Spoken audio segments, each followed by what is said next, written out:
about the stem cell leaf and what was stem cells. And he was one of the guys that started this work since the 1970s or even before, with people that had a lot of experience with plastic surgery. What he was doing is just transporting fat from the abdominal area to the faces, and putting the raw fat on the face, and he was achieving stunning results. Okay, I said, what is going on with that? We sent Dr. Vargas there. I was also myself, and we found out that what he was doing was using the mesenchymal cells from the fat tissue, and he says that the best stem cells that can do this work are the ones that comes from the fat on the back. Those are the ones that has much potentially that they can be used in this situation, and the results were very good. Actually, I will reserve the name of the actress that they were there, but they were one of the most popular actresses there, that in that time. What he was doing was just doing a liposuction, then speeded up the fat, for maybe 10 minutes or 11 minutes, and then he was transporting the fat with needles straight to the places that he has to lift. To say something, the highlights, the places around the mouth, on the zygomatic bones, and then he was modeling the faces with his hands. And those ladies, they looked fantastic right after the surgery.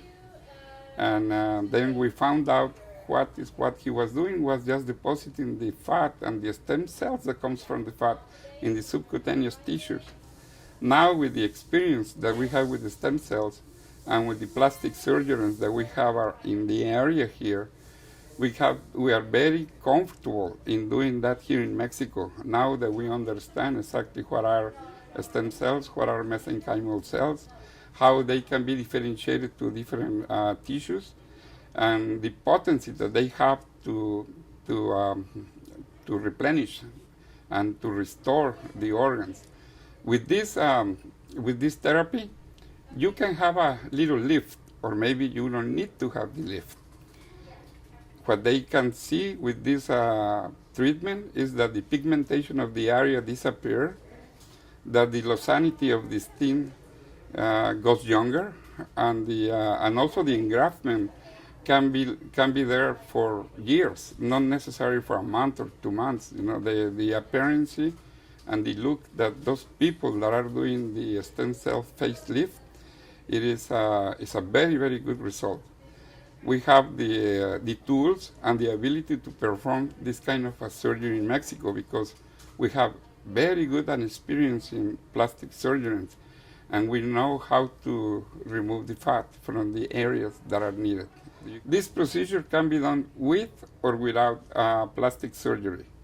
And the plastic surgery is going to be minimum, just to do a little bit, like like this, or like lift a little bit, and then deposit the mesenchymal cells from the fat in the areas, and then you just model in the areas with that, and the results are wonderful. This is something that we can do here. What we call it a stem cell lift. Stem cell lift. It's transporting the stem cells from the abdomen, from the liposuction, or from the back, where are the most potent stem cells, and with the knowledge of the plastic surgeon, deposit the cells. Because this is autologous, it's no reaction.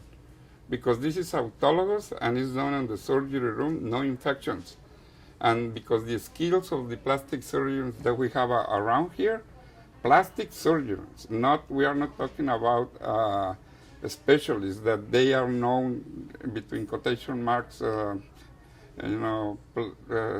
surgeons in surgery that for facelift. No, we are using graduate from the specialty plastic surgeons.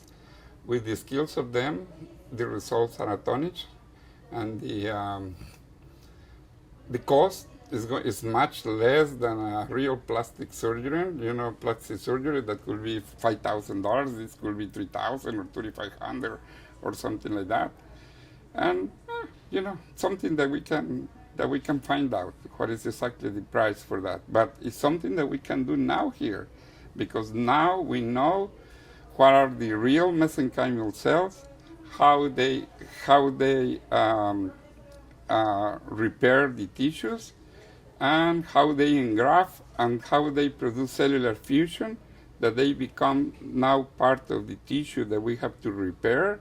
And we know that they keep self-renewal, and they have multipotency, and they also produce longevity.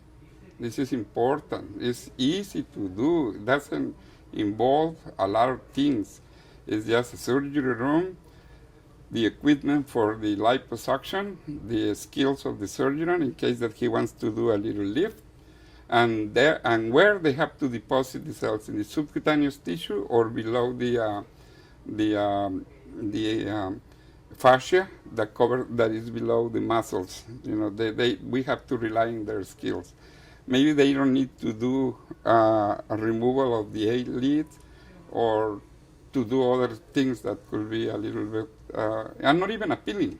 The results are very good, even much better than the peeling. Mm-hmm. Okay, so short stem cells? Short stem cells. Okay. Ready? Yeah. Okay. You know, when we were working in cancer, we knew that the cancer cell was a stem cell that was reproducing themselves very fast, and were not able to die. You know, they will just keep renewal. You couldn't kill stem cells? No. Cancer stem cells? Cancer stem cells, you know, you cannot kill those. Okay. Then we knew that we have to design a kind of a treatment that was straight to the stem cells, and then we started looking, see what is going on with this, you know, okay. Then we learned how to use the theory about what was a multipotent stem cell to be able to change to a different cellular lines, and how we were going to use it to help patients, you know, to restore their health. I just will give you an example of what I have more experience. Is multiple sclerosis. You know, multiple sclerosis patients, they are a typical disease that they have a different symptoms. You know, sometimes they are affected in one arm, and other times they are affected in the eyesight, and they cannot walk. Sometimes they cannot move. They cannot even able to stand up. What happens is that they lose the myelin, you know, and the pyramidal part of the body. That means the cortex is the gray substance, and then everything is organized to go straight to the spinal cord, and this is what we call pyramidal system. This is around the ventricles that are in the middle part of your brain, and when you do an MRI, then you see, hey, this is multiple sclerosis, because you can see a white damage there, you know. Sometimes it's just 1, 2, or 3. Sometimes they are 25 or 50 lesions, and sometimes you can even see a hole, like a black hole in the universe. And then the symptoms are different in one patient to another. And they call it sclerosis because something was getting dry on the nerve system. They call it multiple because the symptoms were, you know, different to each patient. And then we learn, since we start having multiple sclerosis patients, how to repair their brains. Okay, that's very important. They use a lot of different therapies, like interferons, name it, Tisabri, whatever, Copaxone, just to try to see if they stop the damage on the nerves with those products, to see if they cannot be attacked by the immune therapy in there, but they are not able to repair the organs. Okay, what we did, just to give you an example, what we do here with the stem cells, we were learning how to manipulate the mesenchymal cells from the bone marrow. Mesenchymal cells could be from the bone marrow, from the fat tissue, from the pulp in a teeth, from the olfactory nerves, and from many different places. But we learned how to improve the mesenchymal cells from the bone marrow and how to change those to all different kinds of cellular lines. Now they are trying to do it on the lab condition. They are obtaining mesenchymal cells from the bone marrow, mesenchymal cells from the fatty tissue.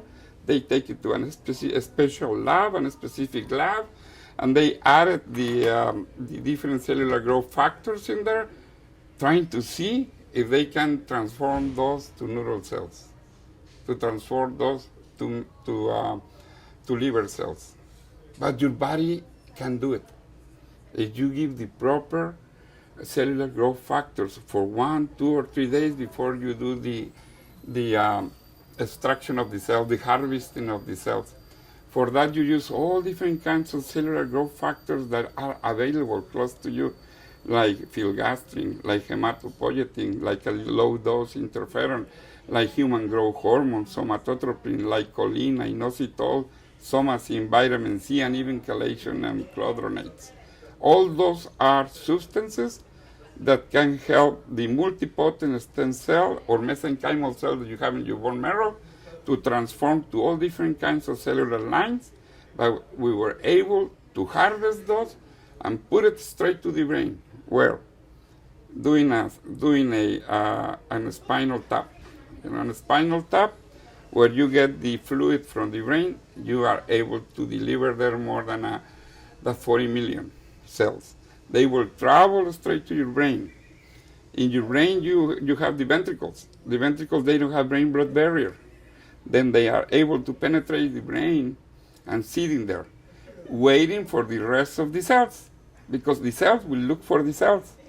Then you are able to drop more than 1 billion cells, because we extracted 80 milliliters of pure bone marrow that is already differentiated to mesenchymal cells that has the proper and the specific idea of neural cells. And then they will be IV, giving it to you IV in an hour or 2 hours. They will go and find the cells that are already in the brain, and they start the repairing process. From 27 patients that we have here, each one showed an improvement on the first 2 or 3 days of treatment. Some, up to date, keep the results. How many are those? Maybe 10 from the 27. But this is a big number of patients with a new therapy, with something that nobody does it in the world. It's something that, I think that is something that has to be investigated more. I just will leave it there to see who wants to talk to me, to see if they can, the funds to keep doing it or something, but the results are there. We have all the files of the patients, and we use Kurze table that we can see how is the pyramidal lesion, how is the bulb lesion, how is hair equilibrium, how is his sight, how is his bladder function, and we have classified all the patients, and we know that each one of those patients responded in some way. And our first evaluation shows very good positive results. We are trying to do it now after 5 or 6 years that we did the first patients to see if this is real or what happened in the past 5 years. But this is my next step. But stem cells from the bone marrow, if you do the proper cellular growth factors, can help to repair the brain. We have one patient from Parkinson's. I have one patient with glaucoma. I have 2 patients that are helped already from macular degeneration using the same method, going around the eyes with something called tenotomy, that we can deliver the cells close to the macula and close to the optic nerve through the escotaduras that we have here. I always use the surgeons. I always use the hematologists. I always use the ophthalmologists. I don't do the work by myself. I hire all the doctors that can help me to solve this big paradigm. This is something.